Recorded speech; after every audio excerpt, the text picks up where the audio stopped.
funnily enough, it's easier swapping to and from valves, so from natural horn to valved horn and vice versa.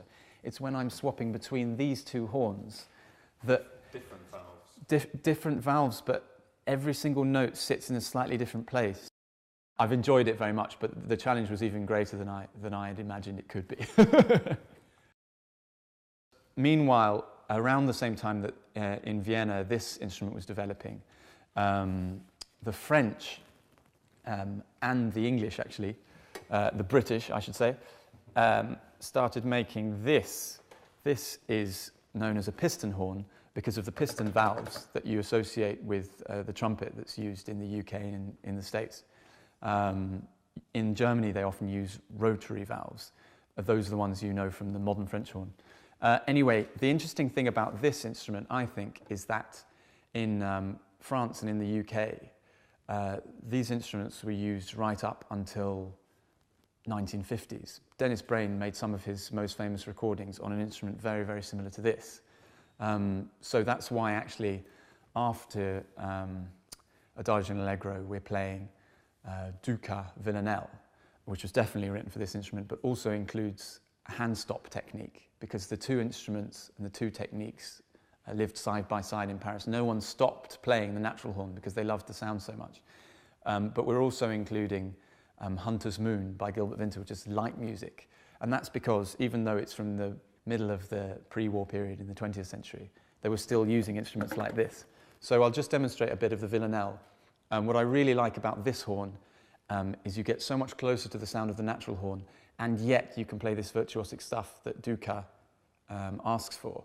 So I'll just play the famous bit where he asks for the player to play sans les pistons, so without the pistons. So he asks specifically, and then I might attempt a bit where I've got to use the pistons.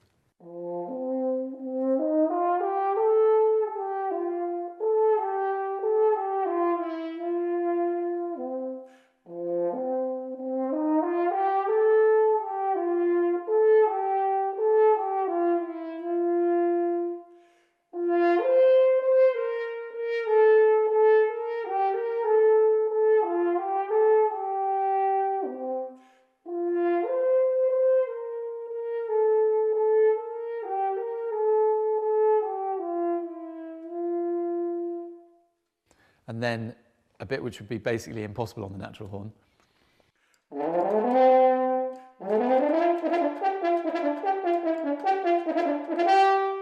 At least getting those sounds to be open notes would be completely impossible. And I mean, playing that bit on the natural horn, you'd have to be a real virtuoso, and it'd sound utterly different, even if you like that kind of thing. You know, I haven't practiced that bit, as you can hear, but that's not what Dukas wanted. And you'll notice actually on this instrument, it's sort of case in point, you see these little screws that you can undo. That's so that if you wanted to, you could convert it to a natural horn. So if you had a gig on natural horn, or if that orchestra played just as natural horn, you'd be able to take the entire valve section off and just use this instrument as a natural horn. So I think when you go to a horn recital nowadays, which I hope you do, and I hope you enjoy it, you might be making some assumptions about what it would have sounded like at the time. And it doesn't matter, but it's just quite an interesting sound world that I think a lot of people would like to hear. The Dukas especially, even though this is a valved instrument, that hand stopping section, it sounds very similar to the valved sections of the piece. And on the modern horn, it sounds so strange. It sounds like you're going into a completely different world, but one that's unrelated to the rest of the piece, which means that most people just ignore the marking that says, please don't use the valves, because you think, well, why? It's such a blemish. The sound is so different.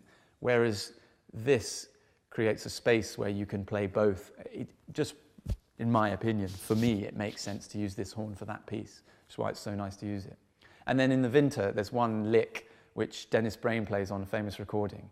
And I've never understood how he did it. I've recently recorded that piece for a broadcast with the BBC Symphony Orchestra. And I practiced and practiced and practiced this hand stop to open bit. Because I'd heard it must be possible. I've heard Dennis Brain do this, you know, which is a fool's game trying to copy that guy. But on this instrument, I still don't do it half as well as he does. But it's just possible. I'll try and explain. it's a sort of humorous trick in the middle. On the modern horn, if you try and do that, it goes. So you just can't get this kind of hit effect on the A.